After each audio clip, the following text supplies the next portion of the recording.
Have you read it? I'll give you just 2 pointers. Number 1, read the book. Number 2, form your own opinions. That's all. That's it. Yeah. It's a great book. If you don't have one, get a copy. But the PDF too is flying around. Matadi, the book inside. That's all I can say. It's a great read. I read it in one sitting, in about 2.5 hours. And so now I can give you my opinion if you want to know about the book. It's a good book. So buy the book, read the story, and most importantly, write your own story so that bloggers don't take control of your narrative. Write your story from your point of view, and it's there. It lives after you long after you're gone.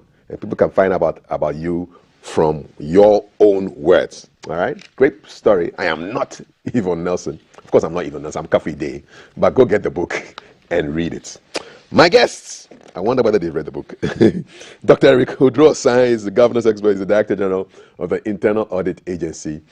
And Mr. Tekpe. I nearly called you Seth. It's normal. You get that? A lot. And then what do you tell me? A lot. Well, it's a name. Yes. So I accept it. Mr. Tekpe, thank you so much for joining us as well. And when somebody says, describe yourself, what would you say you are? What do you do? You know, this is a question that normally, when it is asked, it looks simple, but it's difficult for people to answer. Mm-hmm. Yes, so I am Peter Tekpe. Mm-hmm. And I am a policy analyst and a management consultant. Awesome. So Peter and Eric with Robert reporting for duty. Here are the headlines. The finder, Dr. Akoto, files form, calls for party unity. Boakye Ejaku files form, wants aspirants violating rules to be punished.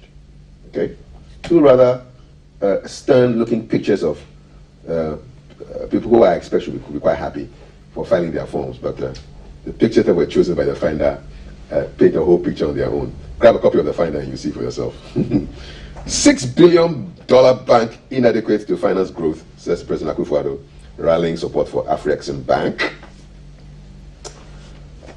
I have my own vision for Ghana. Bawumia makes bold statement. Okay, smiling picture of him there on the front page of the ABC News. Misha Palace finds a pastor 20,000 cedis for sheep for adding church members' wife to his 3 wives. Okay, all right. Ghanaians urged to prioritize medical checkups. Ghana's ongoing economic reforms will not affect jobs, says Finance Minister Ofori Atta. Daily Graphic. Build strong financial institutions, says President Akufo-Addo, on the topic of developing African economies. Men with mental challenges advised to seek help. That should be all of us, you know. Chip-embedded passport coming, says the director of the passport office. And 6,481 failed their teacher licensure examinations. That's quite a worrying one there for our educational sector. There's the business analyst, which leads with Mr. President not being happy with the rating agencies. He says they've been unfair and reckless in downgrading Ghana. Bank of Ghana directs banks to immediately communicate fraud cases to alert others. And the UK has announced radical trading rules and tariff reduction on products from Ghana. Akufo-Addo on a 6-day working visit to Spain, France, and the UK. These are our headlines this morning. IFS says IMF program too reliant on taxes, and that is in line with our economic issues that we are dealing with right now. Asin North election is a test of government's performance, says Mr. John Mahama. Ghana is taking steps to cost its natural resources. Okay, so those a couple of headlines here. I'll start with First, I'll start with Dr. Osai. What's on your mind, first of all, and then we dive into the headlines. Thank you very much, and good morning to our viewers. The first one is, I'm happy some MMDCs are now coming out to desilt their gutters. The rains are here again, so those who are still in their offices, please come out, desilt your gutters, and then also work on the various potholes in your communities. Kaf, I don't know whether you have potholes in your communities or wherever you drive to. I think MMDCs would have to come out. These are things that you can do. Don't wait for central government. This is not an urban road. These are potholes in your respective areas. Come out from your offices, work out an arrangement. You can get some of the companies working in your areas to come and do it as part of their corporate social responsibility obligations. Don't wait for common fund. Please be proactive. Kaf, the second one is that I was amazed to hear that only about 11 lineages have been codified in this country. Chieftaincy lineages have been codified in this country. And I heard the chieftaincy minister saying that they are working very hard to codify all of them. With where the world is going, codification is the way to go. If we really want to have lasting peace in this country, if we really want to reduce some of the conflict we see in this country, codification is the way to go. Government should make the resources available. Government should support National House of Chiefs so that all the lineages would appropriately codify the arrangements so that it will reduce the conflict that we normally see and the acrimony that normally is witnessed when it is time for a new king or chief to be installed. Finally, today is World Refugee Day, and I think that as a country we should learn something from that. As a country, we should respect and protect the rights of refugees in this country. We are signatories to the Human Rights Convention and we should live by it. But in celebrating the day, as Ghanaians, we should preach peace. As Ghanaians, we should know that it is not good to take up arms. It is not good to fight amongst ourselves. Else, once you cross Ghana's border to Togo, you become a refugee, and there's no place good like home. So let us preach peace. And in this era of constitutionalism, if you have a challenge, my brothers and sisters, go to court, and the court will deal with the issues. Let us avoid violence. Let us protect the rights of refugees. They are our brothers and sisters, and in doing that, we should also avoid creating a situation that can make a Ghanaian a refugee in any other country. Thank you very much. Thank you so much. So issues of those gutters that are being desilted, issues of the third issue was codification. The codification of lineages for traditional authorities, and then the need for peace so that we do not become refugees as we mark World Refugee Day here today. Okay, Budu Cap, a couple of kilometers from here, is testament to what happens when peace, order, and law break down in a country, and then you have a whole generation of people who have lived there now. I mean, Budu Camp was opened in 1990 when I went to University of Ghana, and we actually nicknamed one of our residences Budu.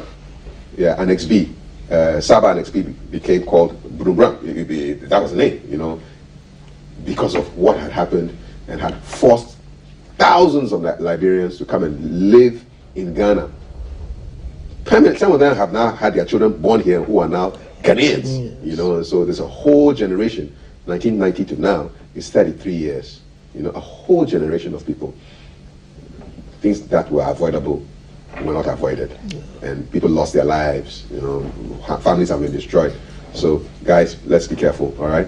One Ghana, literally, that's what we have. Let's not tear it apart. Mr. Peter Tekpe, what's on your mind? What's on mind is a news item I watched this morning with regards to the referee. Yes. A female referee who was molested by the coach. And yes. Whilst I was watching it, I was asking myself, I mean, the whole, sporting system in Ghana, there are a lot of gaps that needs to be looked at. Mm-hmm. And if you look at what happened, one, this security gap, because I was expecting that the Football Association should know that there are certain places nobody should tell you what you should be expecting when you have certain things happening. And so we all know what happened in the northern part, and where security issues is quite very volatile. And if there should be adequate security provision, at least it wouldn't have gotten to the extent where it got to. And also I was also looking at the coach, and I was asking myself, what kind of training is given to these people? Anybody at all can get up and say he's a coach. And what is the mechanism put in place by the GFA to ensure that people who say they are coaching teams have the capacity in terms of knowledge, in terms of understanding, in terms of experience? What training do they go through? Emotional intelligence is something that is very important. And I think that people who are into this kind of professions needs to be taken through emotional intelligence almost on a regular basis.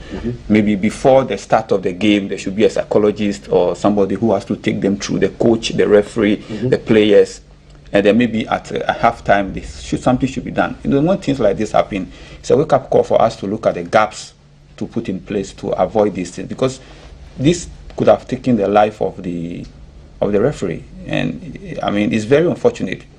And I hope that there will be serious punitive, measure for the person who did that. Especially I'm talking about the coach, and to prevent that from happening. And so, one, it gives me the sense of the kind of, seriousness we attach to certain things, and then what we should be looking at in terms of those who are in charge of managing institutions and bodies. What kind of training should be given to them? So it is not only for the GFA, but also for bodies, institutions, to tell us that we should be mindful of the people who are in charge of certain. It shouldn't be the case that somebody has his or her money and decide to go into any venture. Of course, then we should leave it.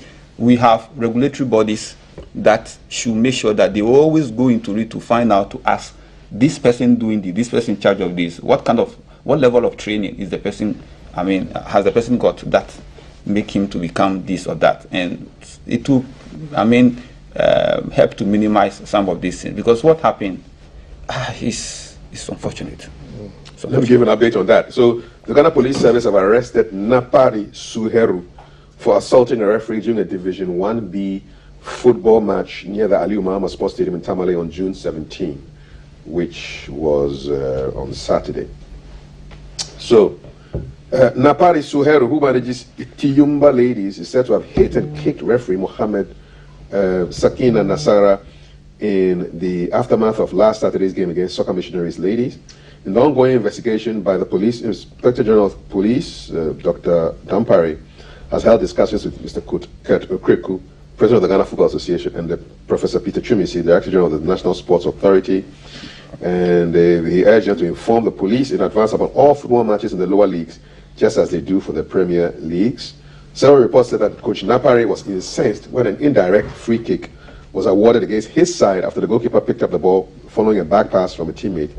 He instructed his players to leave the pitch in a bid to force the referee to rescind her decision. However, when she stuck to her guns, he attacked her.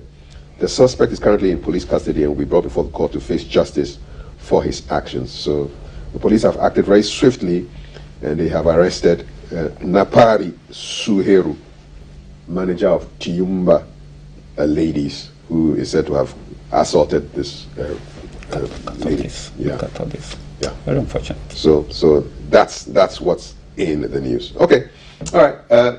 Dr. Zain, what's I've read a couple of headlines. Which ones are on your mind this morning? Well, I'll talk about the need for capitalization of banks. Banks and financial institutions plays a critical role in the economic development of any country. Banks in Ghana, most of them, their capital was eroded during the COVID period, though the Bank of Ghana has put in place measures to get them to cushion their capital base so they get to the required capital adequacy ratio. But I think I heard the president calling for an increased capitalization of banks, which is very good because it will then facilitate credits, and when private sector have a lot of resources, they'll be able to invest in the economy. It will create job opportunities. People will earn some salaries, and then they will also buy things from other people. And the multiplier effect is that the economy would grow. So I think it is a good call. My question then is, what is Bank of Ghana doing in this regard? It is not about the call, but it is about what regulatory institutions can do to support these banking institutions. In the past week, we've all witnessed a number of fraudulent activities in the banks. Bank of Ghana is urging institutions and persons to report. But I also urge the Bank of Ghana to up their game as a regulator to protect customers. Though we have a law that requires them to fully operationalize provisions in the law to protect customers, I think customers are still exposed. So Bank of Ghana should up their game and protect customers, and then crack the whip before we get to a level that can create problem for us. The fraudulent activities happening across the banking sector is not the best, and customers deserve to be protected. You were following the case of that bank officer who stole a lot of money and was on his way out of town to go chill with his chick in Dubai. He was arrested. And he was arrested. You followed a young man. A young man. I think 25? Yeah, 25. And I think the youth of today, they have a lot of energy in them. We, as a country, we have the responsibility to channel these energies into good use. It boils down to what our social protection is like. We shouldn't have a social protection policy that will target only the vulnerable. We should have a social protection policy that would also target these youth with a lot of energy in them. This day and age, most of the youth do not understand what is meant by a waiting period in life. They are refusing to go through the apprenticeship a lot of people went through to get to where they are. We need an institution that can help them channel their energies into good use. It's rather unfortunate the age bracket within which these people falls, and it's alarming. So I call on the Ministry of Gender to take it up and see what we can do as a nation by way of sensitizing the youth. They crave for wealth. They crave for all of a sudden getting very expensive mobile phones, very expensive vehicles, very expensive, leading extravagant lifestyle must stop. And this, in as much as we are advising the youth, I'll still call on government to mainstream lifestyle audit into the public administration. What does that mean? What is a lifestyle audit? Is an audit of one's lifestyle vis-a-vis the salary or the income the person earns. In some countries, if you live beyond your means, they can question the source of your wealth and check whether you are paying taxes, the appropriate taxes.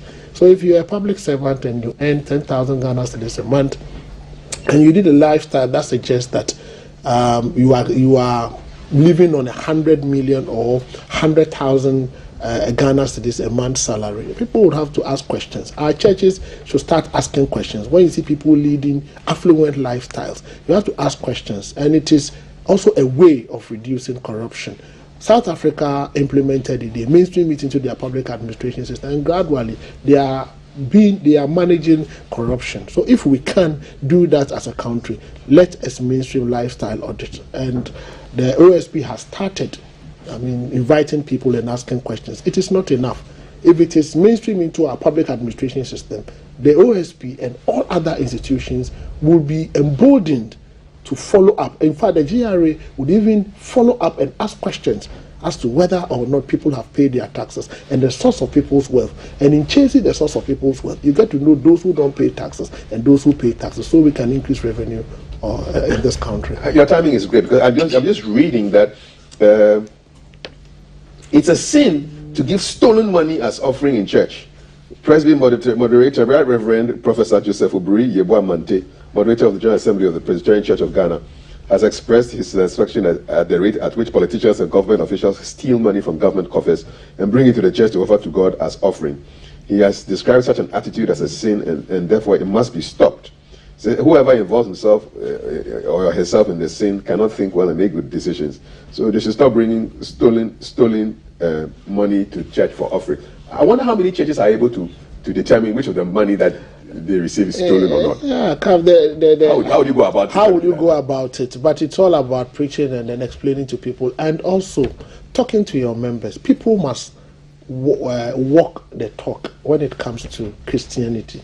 Doc, if the church needs a roof, and they've been doing fundraising for years, and nothing is happening, and all of a sudden a benefactor pops up and says, "How much is your roof?"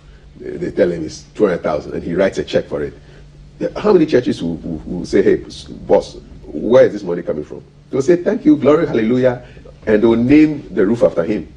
Well, some would do. Some too would go behind the scenes and then do some audit and do some review checks and verification, and then after that, they should be able to return this money to you, if indeed you stole the money. Because if they don't do that, it will amount to aiding and abetting. Let me ask this question directly to people who run churches. So this is directly to you. If you run a church, if you're a general overseer, or you know what these huge titles that they give them, they have. Have you ever returned an offering, a contribution, a donation, and said, "No, we don't want this money. We know about you. We don't like your money"? Have you ever done it? Or have you ever heard of a church returning a donation? I'm just curious. Send me messages. 055-556-1034. From Dr. Osai to Mr. Tekla, anything you want to respond to, or other bits in the news that you are interested in? Yes, I want to add to what Dr. Osai said about our financial sector, and that is like a pivot of the economy, because everything revolves around money in terms of the economy. And if your financial sector is not strong, then the possibility of growth, diminishing is high, in a sense that if small businesses will strive in an economy, depends on the capacity of financial institutions to support this. And this is one of the reasons why micro businesses or small businesses, do not grow, or people find it difficult to get a capital to start businesses because of some of these challenges. If you look at the update the finance minister gave, for instance, he was talking of Ghana looking for what we call catalytic funding. Let's say patient capital. What does that mean? What is catalytic? Patient. Let's say simply means patient capital. What is money that you get from funding sources, and then you have very concessionary rates, and also the risk is very low. So it's patient. It's not in a hurry to go anywhere. Exactly, we can call it patient. So you take, there are some funding or some financing you take, and then you are given enough time to be able to mobilize resources to pay. Okay. So it gives you longer time, patient. Yes. So in our part of the world, it's one of the challenges that we face. So you see somebody going for loan, and then he has to pay high interest in order to service the loan. Meanwhile, the business would not bring that returns to enable him to pay. On a micro level, that's what these online loan apps are taking advantage of, giving you quick money, yes, and then asking for the money back in a week. If you don't pay back, then the interest. And then they start. They charge interest on daily basis. Yes, 5% a day, 4% a day. Exactly, which is huge. And because one is desperate, he doesn't look at the percentage, but he look at the value. So you go for 100 cedis, and they said you should bring 10 cedis, and you think maybe 10 cedis is small, but that's a lot of money. That is 10%. And if you look at it in a year, you're talking of 100%. Rates, and you think that. So these are some of the challenges. And if you look at Ghana, for instance, the capital requirement for the banks is 400 million. And 400 million cedis. If you look at it in dollar terms, if I have 400 million cedis, I can set up a bank. That's the capital requirement. Is that what it means? That if I have 400 million, yes, that's the capital requirement. That's the capital requirement. I can. Okay. That's the capital requirement. Apart, there are other, of course, administrative work that needs to be done, but the financing it was 120 million, then it was brought to 400. And if you look at it in dollar term, for instance, it's about, let's say, $35 million. If we have about 23 banks, and if you look at all the 23 banks put together, and it's about, let's say each of them has 400 million. We are looking at even less than 900 million, about $805 million. Not even up to a billion. And so it will be difficult for the banks in the country to finance certain level of projects. So, for instance, the Ghana Cocoa Board, they go for about $1 billion financing support. And even if you put all the banks together, it will be difficult for them to do that. Is that why every year I read about Cocoa Board syndicated loans? Exactly. And I'm wondering, why do we go for loans every year? So this is the reason that we don't have enough weight in the system for the banks to give that kind of money. Is that Of course. I mean, that is one of the reasons. I mean, that indeed the banks in Ghana, if you say you do that, then of course the risk is very high. And when it happens like that, we have what we call obligor limit. That is the maximum amount at which each bank can give to an entity. And so if you look at it, it is low. I mean, in Ghana, it will be difficult for one bank to give at, say, $100 million at a go to one institution. And so if you look at it, most of the finance houses, big projects are financed by foreign banks because of this. And so when you have this, certain kind of investment will not come into your country because your banks do not even have the capacity to manage or to handle this. And so investors look at all these things. That is why, I mean, it is very important. And even IMF is talking about merger of some of the banks in order to ensure that the financial system is very, resilient, because confidence in the financial system is very important. Otherwise, when the financial system is affected, it will affect every fabric of society. And that is why it is key that we look at how to strengthen the sector so that it will promote certain kind of businesses, and then it will bring growth. Because if somebody finishes school and want to go into his or her own business and he needs money to start, and then he has to go and pay 30-40% interest, I mean, you can imagine that definitely this business will not survive within 5 years. And so these are some of the challenges that comes with it when you don't have a very robust financial system that can support some of this. So that is a call for concern that we need to look at critically. Okay, you're watching GTV Breakfast. My guest, Mr. Peter Tekle and Dr. Odro Osai, and we're looking at the stories in the news. There's a teacher story here which is quite worrying. Page 20, today's graphic. 6,481 teachers have failed their licensure exam out of the 7,728 prospective teachers who sat again for the Ghana Teacher Licensure Examination. Wow, so only 1,277 passed. That's a 16.5% rate. And it's a subject-based examination, and candidates who would fail at their last chance who would want to continue to receive the exam would be those with first degree, saying those with diploma will be required to upgrade themselves to acquire first degree before they can resit the exam. So this is quite worrying. So a press release from the Ghana Teacher Licensure Examination last month indicated that all the candidates had sat for the exam at least twice, with some sitting for as many as 9 times. 1, 2, 3, 4, 5, 6, 7, 8, 9 times. I've heard of Second World War, but never Ninth World War. This is crazy. Is it something wrong with the students, or is it the system? I mean, you were once a teacher. Yes, Kaf, you see, for me, I'm not happy they have failed, but I'm happy we are trying to tighten the system, make sure that we have quality teachers with the requisite knowledge to impact on our children.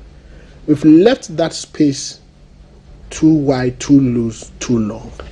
So I think if through this means teachers will sit up and pass the exams and come out to impact positively on our children, all the better. The question I'm asking is, what kind of support do we give to them before they even write the examinations?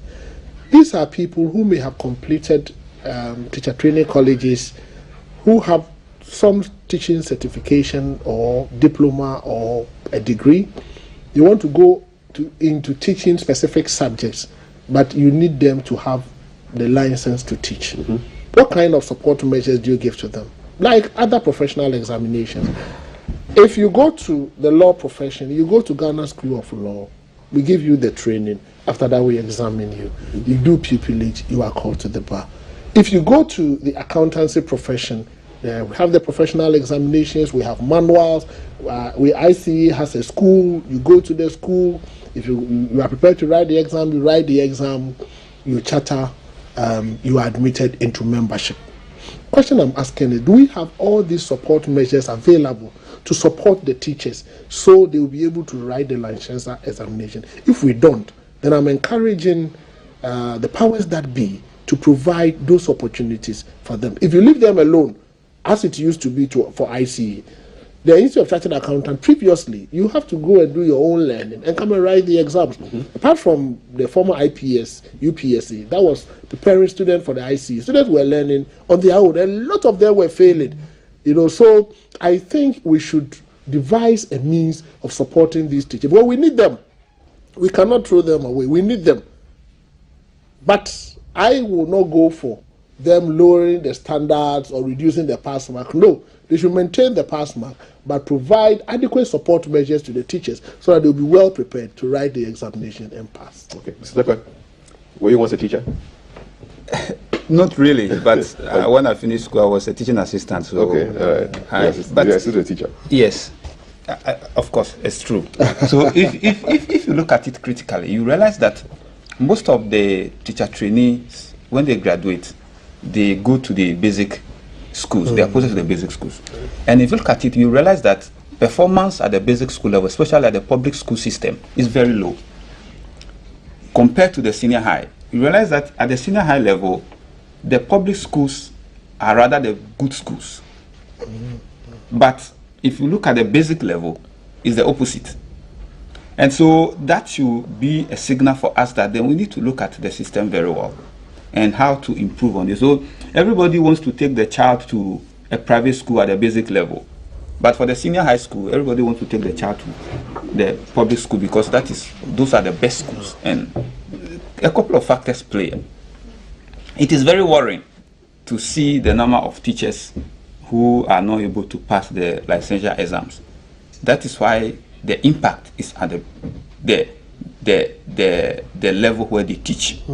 And it is very important that the curriculum at that level is looked at and to see the gap between the licensure exams and what they study in school. So that if they are able to pass the exams, their final exams, and then they are not able to pass the licensure exam, then there's a big challenge that we need to look at critically. Because they are the ones who are going to impact the children to the next phase of their life. And so, like I was saying, because most of the teachers at the senior high are graduate degree, holders or masters. I'm talking of the senior high school. At the basic level, we should start looking at teachers having their masters to teach at the primary and the junior high school level, so that kind of education will be passed on. Other than that, this will continue, and it is a really call for concern. But Kaf, we should also look at the caliber of people who go to teacher training colleges. Is it a last resort? What kinds of admission requirements do they require to enter the training colleges? Is it the case that if you don't qualify to go to the university, then you go to the... That's what it looks like now. A lot, when you survey a lot of people who end up in teaching, very few of them started out wanting to be teachers. A lot of people, and these are the bare facts, a lot of people go to teaching as a last resort. So they are not motivated. They feel inferior. They feel that, I couldn't get into university, so let me try teacher training and see. And then when they do the teacher training, they say, let me try and get a degree, because the ultimate appears in Ghana is that you must have a degree. If you don't have a degree, you are made to look useless. These are the facts, and they may not sound or taste pleasant, but this is what it is. And unless we make it attractive for teachers, for people, we should just change the it's not going to work. Yeah. And then we should improve their conditions of service, tighten the admission requirement, support them to pass the licensure examination, and then treat them well. Because it is a noble profession. It is a noble profession. Because I've read in some countries where the best students are the ones who are encouraged to become lecturers and teachers. The best. Yes. So the straight A's will go and teach.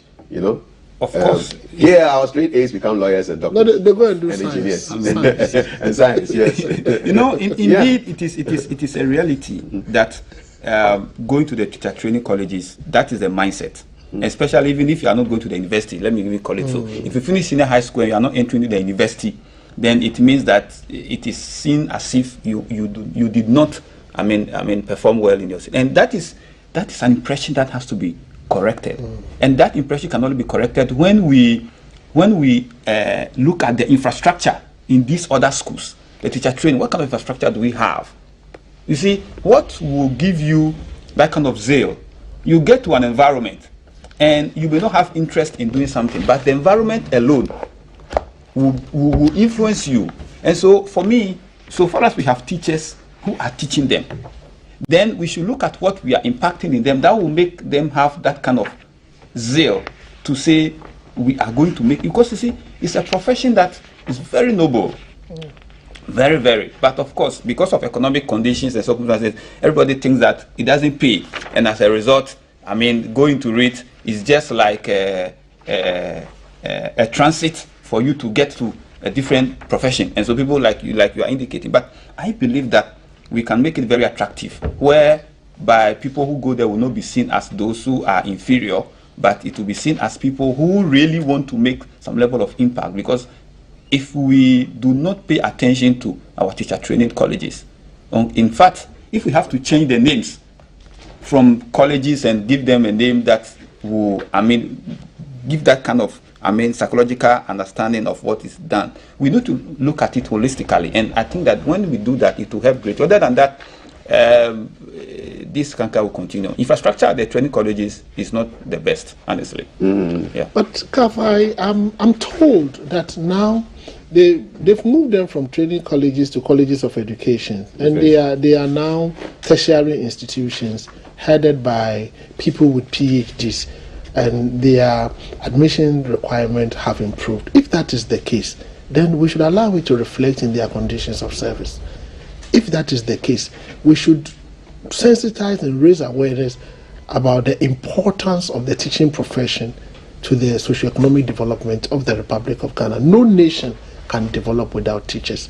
And I think it is about time we wage that war for society to respect teachers at all levels.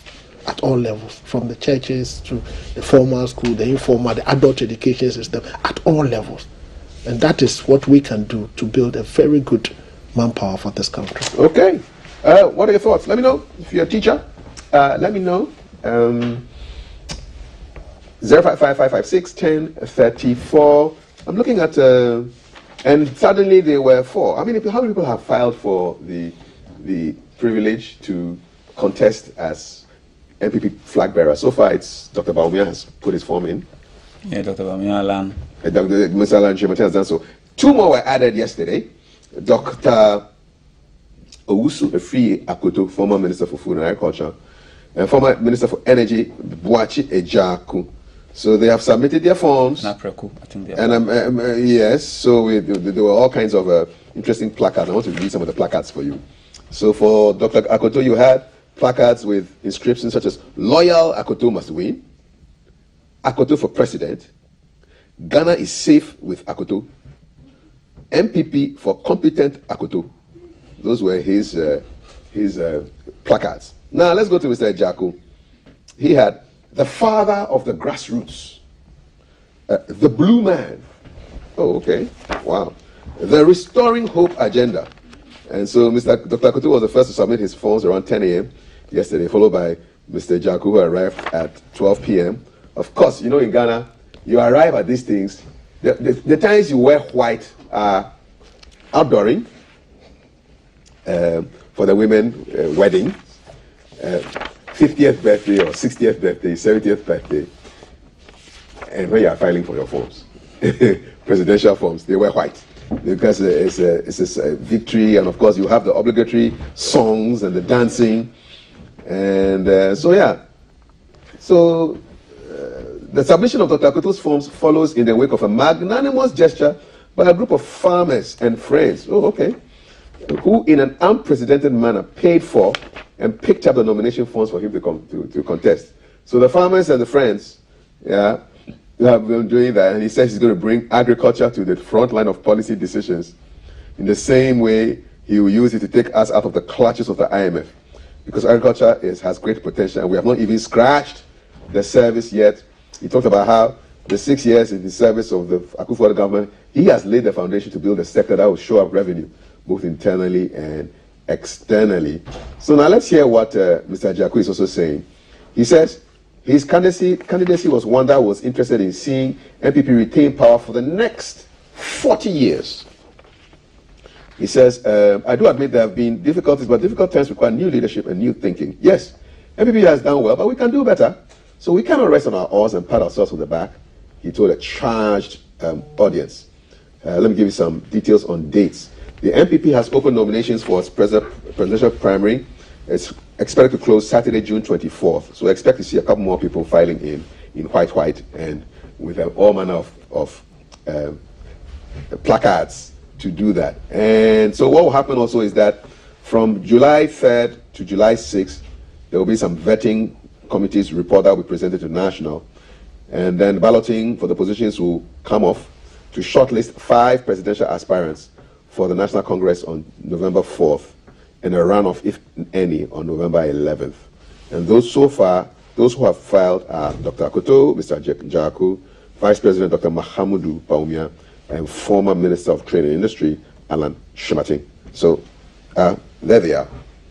Dr. Sai, I'd love to hear your thoughts on this political exercise. Our Constitution, Article 49, Clause 4 is clear that political parties must organize their internal political activities in such a way that it will not affect the current democracy we are experiencing in this country. So I urge them to campaign well. I urge them to be very decorous in their statement, and all of them stand a chance of winning, so they should manage themselves well. But I always take a cue from the late Sir John. Fear delegates. They should not be overly complacent that they are going to win or not. They should do their work. They should campaign and then be modest in their promises. Because when you win, Ghanaians would expect you to deliver on your promise. So they should be very modest in their promise, and then also campaign in such a way that they will not disturb the peace we are enjoying in this country. I wish them well. Thank you. Mr. Tekwe, I know you follow these things with keen interest. Yes. Well, the honest thing is that though all of them are capable of becoming president, not all of them have the chance of winning. And they know. They know, eh? They know. That's expensive knowledge. But those phones are not cheap. Of course, and some of them are saying people contributed to pay for them. These are all part of the political calculated risk. Yes. Farmers and friends and all. The farmers and friends, you all know that. Of course, you can give it to farmers and friends to come and file for you. But for me, one key thing that NPP need to look at very well is that the competition in this race is more keener than in the 2008 election. Where there were 17 people? Really? Yes, very. Very. How do you justify that? Yes, okay. If you look at the current circumstance and what is happening within the major camps between the Vice President and Alan, I think the party need to, do a lot of work. The elders of the party need to do a lot of work behind the scene, because post-election will be very critical. After this election, in choosing their flag bearer, the aftermath is very key for the 2024 election for the NPP, because of what the various ideologies of the camps are having. And if that is not handled carefully, and then that is going to affect the party negatively. And I think that some of them have started, and leading members of the party have started also talking about it, that they need to look at maybe having a compromise candidate, even though that cannot be possible because democratically you all have a chart that you have to, follow. And so for me, what is key is that they need to do a lot of work behind the scene for the leading candidates. Like I said, of course, the rest definitely, they have their own reason why they want to come and test the waters, but they definitely know that it will be difficult for them to make the inroads that they want. I'm talking about the rest of the candidates. And so they need to look at it. So that is my advice to the party, that this competition is more tougher than the one in the 2008, even with the 17 candidates, especially the two camps.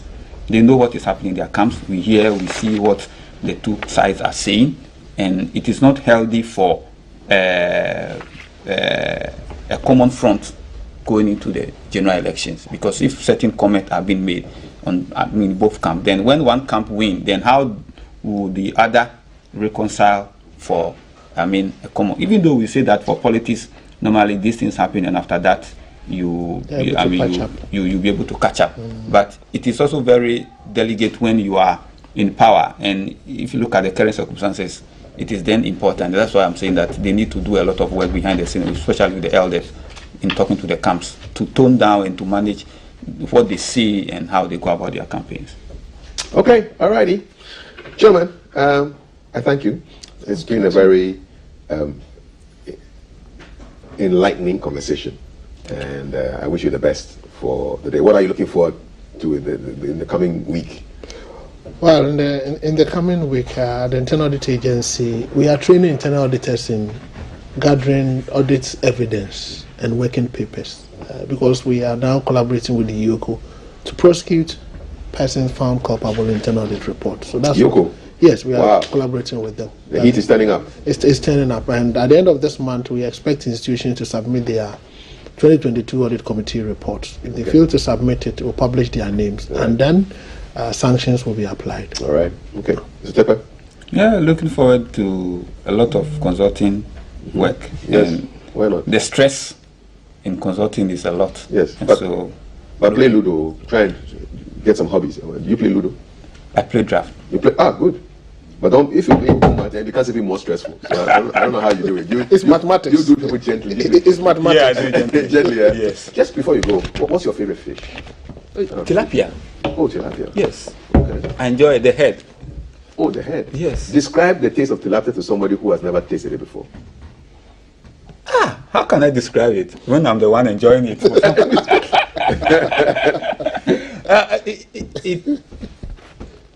It tastes well.